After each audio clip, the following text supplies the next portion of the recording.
বাংলাদেশের বিভিন্ন স্থানে আওয়ামী লীগের মিছিল লক্ষ্য করা যাচ্ছে। কোথাও কোথাও মিছিলের বহর এতটাই বেশি যে সেখানে পুলিশ পর্যন্ত হটতে বাধ্য হচ্ছেন। আর সেই ছবিও লক্ষ্য করা গিয়েছে নোয়াখালীতে। এর মধ্যে শেখ হাসিনা দেশে ফেরার বার্তা দিচ্ছেন, কিন্তু দেশে ফিরতে চাইলে আদৌ কি সরকার ট্রাভেল পাস দেবে? যদিও ট্রাভেল পাসের জন্য শেখ হাসিনা আবেদন করেছেন, এরকম একটি খবর প্রকাশিত হয়েছিল। যদিও রাজনৈতিক বিশেষজ্ঞরা বলছেন ট্রাভেল পাস পাওয়ার সম্ভাবনা অত্যন্ত ক্ষীণ। এরকম একটা পরিস্থিতির মধ্যে গোপালগঞ্জে দেখা গেল ছাত্রলীগ সড়ক অবরোধ করছে। এতদিন ঝটিকা মিছিল জানাজায় উপস্থিতি লক্ষ্য করা যাচ্ছিল, এবার প্রতিবাদ মিছিলের রূপ নিল। তাহলে কি এবার ধীরে ধীরে আওয়ামী লীগের সমর্থকদের সংখ্যা বাড়ছে?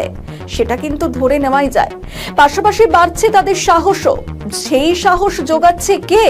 দেশের অন্দরের কেউ, নাকি স্রেফ শেখ হাসিনা বা বঙ্গবন্ধুর আবেগ? ঠিক কি ঘটেছে গোপালগঞ্জে? চলুন জানা যাক। গোপালগঞ্জে বঙ্গবন্ধু শেখ মুজিবুর রহমানের মুরালে কালি লেপনের প্রতিবাদে নিষিদ্ধ ছাত্রলীগের মহাসড়ক অবরোধ করে। গোপালগঞ্জের কাশিয়ানী উপজেলা পরিষদ চত্বরে দেখা যায়।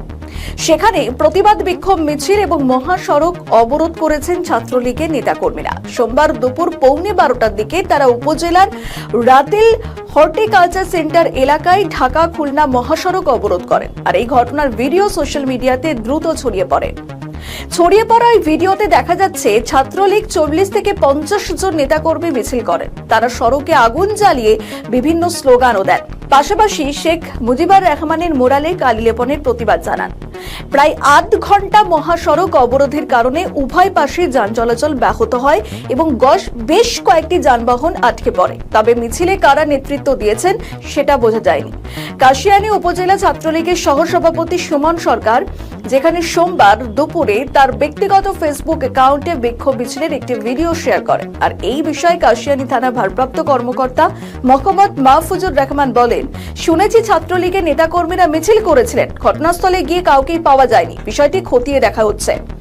এর আগে গোপালগঞ্জে দেখা গিয়েছিল যেদিন আন্তর্জাতিক অপরাধ ট্রাইব্যুনালে শেখ হাসিনার সাজা ঘোষণার দিন ঘোষণা করা হলো, সেদিন গোপালগঞ্জে গাছের গুড়ি ফেলে প্রবলভাবে প্রতিবাদ করা হয় আওয়ামী লীগের পক্ষ থেকে। এরপর ফের প্রতিবাদ। তাহলে বলাই যায় গোপালগঞ্জে এখনো সাধারণ আওয়ামী লীগের কর্মী সমর্থকরা রয়ে গিয়েছেন। পাশাপাশি দেখা গিয়েছে সাধারণ মানুষের আবেগ।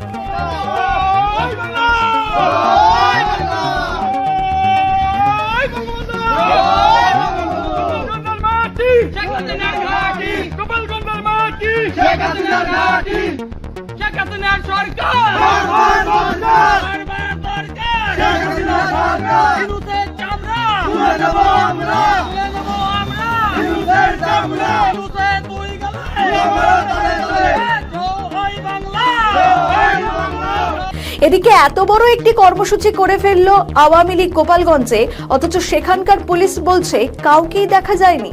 তাহলে কি খুব সচেতনভাবে আওয়ামী লীগ পথে নেমে প্রতিবাদ করছে, যার নির্দেশ অবশ্যই শেখ হাসিনা দিচ্ছেন? এদিকে স্থানীয় সরকার নির্বাচনে তো শেখ হাসিনার দল ঘুরপথে অংশগ্রহণ করছেই। অর্থাৎ শেখ হাসিনা যে বরাবর অডিও বার্তার মাধ্যমে বলছেন যে তিনি দেশে ফিরবেন, হয়তো এই প্রতিবাদ কর্মসূচি ছোট ছোট পদক্ষেপের মধ্যে দিয়েই হয়তো তার দেশে ফেরার পথ তিনি প্রশস্ত করছেন। সম্প্রতি তিনি ফের বাংলাদেশে ফেরার একটা বার্তাও দিয়েছেন। ঠিক কি বলেছেন শেখ হাসিনা, শুনুন।